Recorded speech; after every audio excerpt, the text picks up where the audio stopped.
Hey guys, it's Jess from Misfortune Astrology. How's everybody doing? Here with a little video update on an important thing that is happening tomorrow. Actually, the nodes are changing signs. So I figured I'd do, it's a little much for just like a written post. I think I can cover a lot more ground if I just talk about it for a few minutes.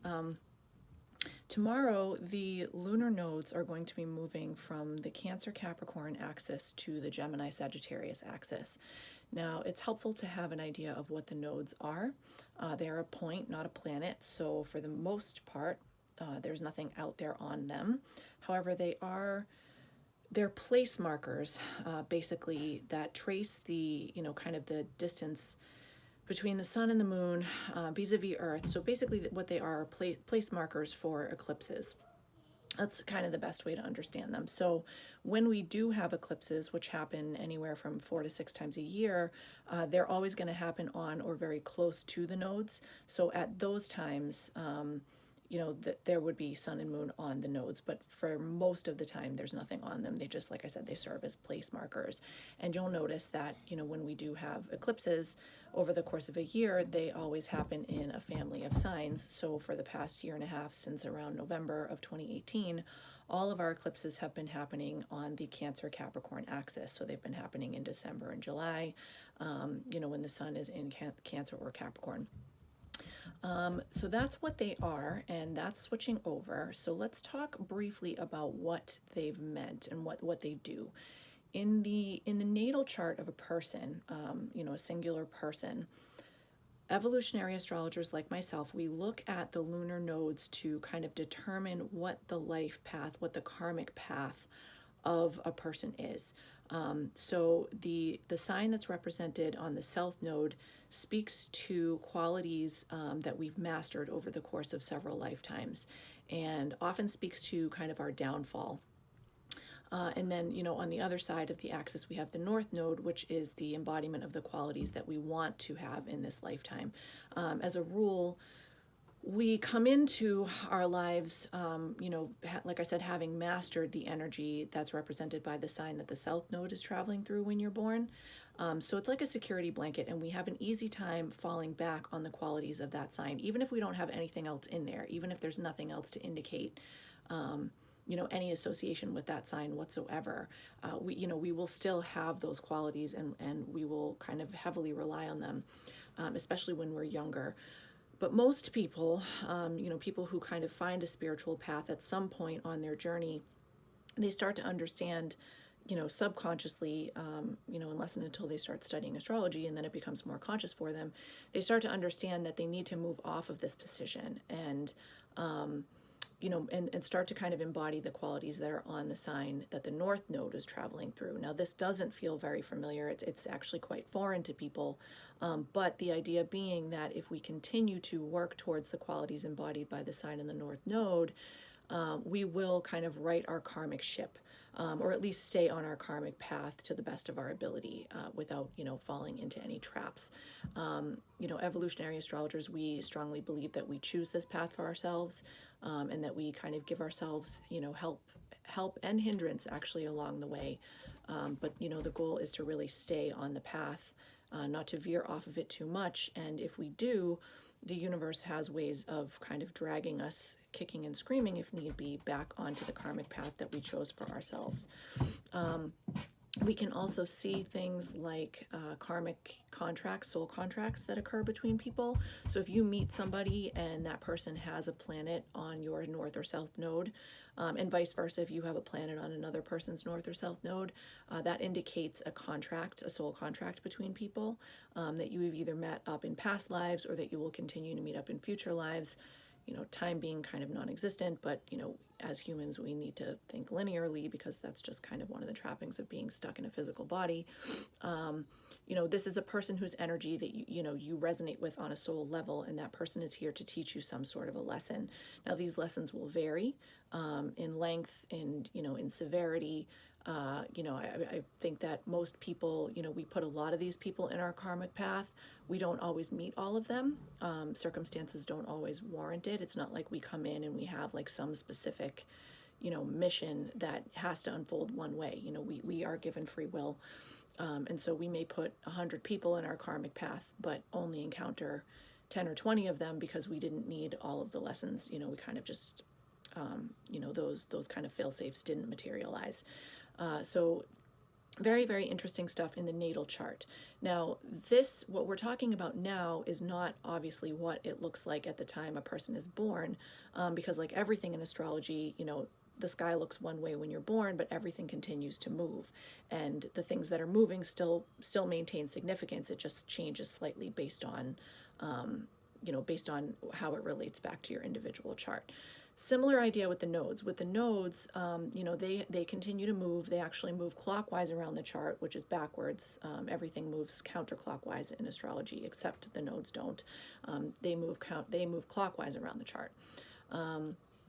And they last for about 18 months on each axis.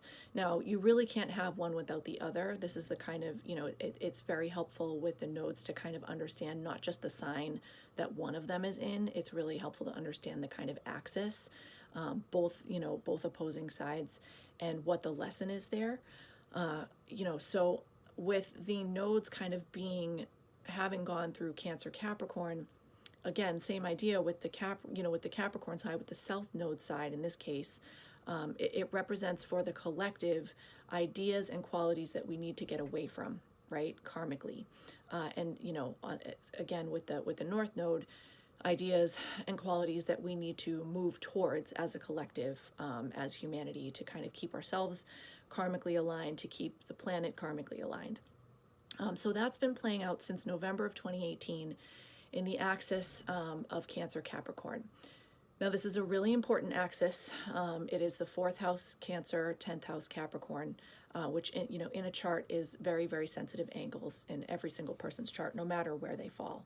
But in the natural zodiac, these houses fall at Cancer and Capricorn, and they speak to, on the 4th house side, our emotional body, the base of our consciousness, mothering, home, family, privacy.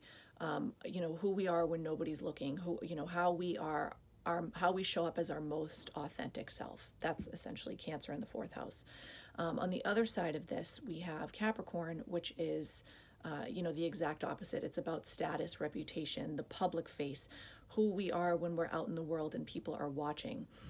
Traditionally represents father, although, nowadays it's entirely common to have fathers who stay home and mothers who are out working, or both, simultaneously. So it's, there's a little bit of kind of sexism built in there, but the idea being that traditionally mom was the one who stayed home, and took care of everybody in kind of the private sphere, and dad was the one who, went out into the workforce and, still took care of his family, but, did so through more public activities in the public, in the visible public sphere. So we've seen since November of 2018 this interesting push, because it's always interesting when the nodes are kind of, I want to say backwards, right? Because the zodiac is a wheel. It starts at house 1 and goes through house 12, right? It's a continuum, so it starts over and over again, but houses 1 through 6 are kind of all about personal lessons. And then we graduate to houses 7 through 12, where we repeat those lessons, only now we're repeating those lessons and other people are now involved. So, it's almost more of a natural presentation to have the kind of the South Node be on the bottom half, and the North Node on the top half, because it means we're kind of progressing away from personal stuff and towards interpersonal stuff. But, that's not always the case, as it's not right now and hasn't been for a while. On the South Node side, this time around, we have Capricorn. So we're moving away from the public eye. We're moving away from all of the things represented by Capricorn. So public status, reputation, the kind of greater good, I guess, if you will. I don't know how, concerned the average Capricorn is with that. That's more of the kind of Aquarius stuff, but, government systems, structures, all of the things that we build up around ourselves to keep us safe, just life in the public sphere in general is kind of the south node. And, that's what we're supposed to be moving away from, as a collective, is what we have been moving away from as a collective. And, you can see the universe conspiring to make sure that that happens. What are we supposed to be moving towards? Well, we're supposed to be moving towards Cancer, which is emotional authenticity, who we are privately. That's paramount now. There is this dichotomy that occurs in the 4th, 10th house, which is that, I am who I am at home without restriction, right? Nobody's watching, or the people who are watching are people that I love and trust. And so I'm okay with them, seeing who I am in real life. When I go out into the 10th house, part of my life, I have to put on a mask. I can't be like an emotional creature all the time. But the nodes right now say no. The nodes say that we have this backwards currently. And that, in the public sphere, we need to be emotionally authentic. We need to speak our truth, and it needs to come from an emotional place, and that's okay. That's okay, right? And that's been okay for the last couple of years-ish. But that's all changing. Starting tomorrow, the nodes are currently at the 0 degree of Cancer Capricorn, and they are shifting tomorrow into Gemini Sagittarius. So they will start, like I said, they move backwards. So they start at 29 degrees and count down to 0. So very, very strong Cancer Capricorn karmic energy going on right now, home and family, versus who are we out in the world. And now we're moving into the 3rd, 9th house realm. So what's this axis about? Well, this axis is, on the 3rd house side, it's Gemini, and on the 9th house side, it's Sagittarius. And, like all axes, they work together. So the 3rd house side is the house of kind of lower mind, and the 9th house side is the house of higher mind. No negative connotation there. Your lower mind, we actually use it way more than we use our higher mind for the most part. So it's just, the way that they delineate them. It's not to say that the lower mind is any less important than the higher mind. They're equally important, for sure. On the lower mind side, on the 3rd house Gemini side, we are concerned with how we feed our lower mind. And largely, human beings do that through interaction with their immediate environment. So, what does this look like? Well, Gemini is very much concerned with communication, information that we gather and glean from immediate sources, siblings, neighbors, newspapers, reading, writing, transportation, but short term, like travel in your immediate area, places that you frequent, stuff that you don't really think of as terribly exciting. It's more kind of day-to-day knowledge, but it feeds us and shapes us in ways that we don't necessarily even understand or realize, right? We are constantly, as human beings, taking in data and, processing it up to the kind of 9th house higher mind, but we don't realize it. And so, everybody functions differently in this area. Some people communicate more, some people communicate less, some people communicate more effectively than others. Others are not as discerning with the data that they take in. Some people believe everything they see. Some people are very discriminating to the point of cynicism. I mean, we all have, our lower minds are unique to us. And whatever your 3rd house, wherever your particular 3rd house falls in your natal chart will speak to this. But this is kind of the idea now. Information gathering is where we're moving towards with the North Node moving into Gemini, and and taking the emotional authenticity that we have karmically kind of gained and gathered throughout the nodal transit through Cancer, and now shifting it to the idea of, okay, how do I gather information using what I've just learned over the course of the past 18 months? What are we moving away from? Well, we're moving away from the 9th house, which is the higher mind, right? So if the 3rd house lower mind is kind of where we gather information, the 9th house is where we go to sort that information, to decide what is meaningful to us and what is not, to discard what's not meaningful, to take what's left and to knit it together to form belief systems. Okay, so in the 9th house, which is naturally ruled by Sagittarius, we're concerned with things like philosophy, spiritual teachings, higher education, long distance travel, the kinds of things that teach us but don't necessarily, that they're not everyday experiences for us. So, sorry, my daughter's like about to come crashing in here.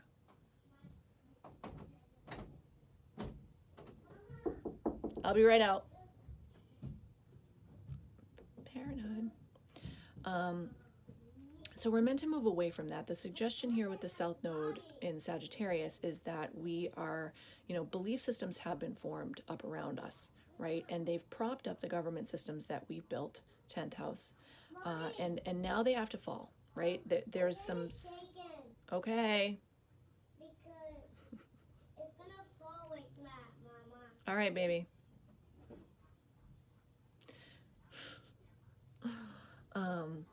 Sorry. Belief systems that we have, religions, philosophies, these things that we as a collective have formed, we need to move away from them, right? We need to, it's kind of back to the drawing board. We have to move back to the Gemini area, and again, it feels like a backwards presentation. The normal progression through the houses is, we start at the 3rd house, we move to the 9th house. We start at the 4th house, we move to the 10th house. That's the normal progression. But these axes exist on a continuum as well, and so they're implied in that is the fact that we need to move back to the drawing board sometimes, right? Like, it can't be that we form belief systems and that they stay static forever. It's just not reality. So that being the case, we have to we have to kind of figure out how we're going to gather information in the coming age, right? So this transit, the nodes moving through Gemini and Sagittarius, starts tomorrow and moves through January of 2022. So we have a while, 18 months, where this is going to play out for us in the collective. Definitely pay attention if you have any planets or points in either Gemini or Sagittarius. At some point, these nodes will cross that point, will cross that planet. These types of transits tend to bring fated events into your life, either, in the form of happenings, or sometimes you just meet people. These are not necessarily soul contracts. They're more kind of place markers, things that will happen to make sure that you are either on your own karmic path or that you're doing everything you can to pull your weight, for humanity, for the collective, to make sure that, we as a race of humans are doing everything we can to, to help the planet to ascend to higher levels. So not an everyday type of transit, not a very in-your-face type of transit, but definitely important.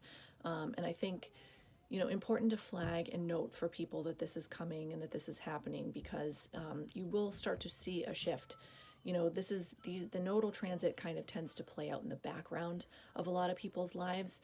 So I think that if you kind of marinate on the whole idea of like 4th house, 10th house, and that dichotomy, you will definitely see in the things that have been going on since November of 2018 that has all played out in the background of your life, of life as a collective.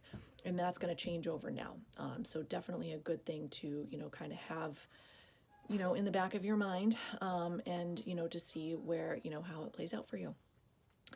So hopefully everybody is doing well and handling our freedom as best you can. I will be back probably pretty soon with a video on Venus, because she is spinning to retrograde very soon, which is not going to be fun. We're going to spend the summer with a lot of planets retrogrades. There's going to be a lot of backtracking in a lot of areas of our life. So until then, have a good day, guys. Thanks.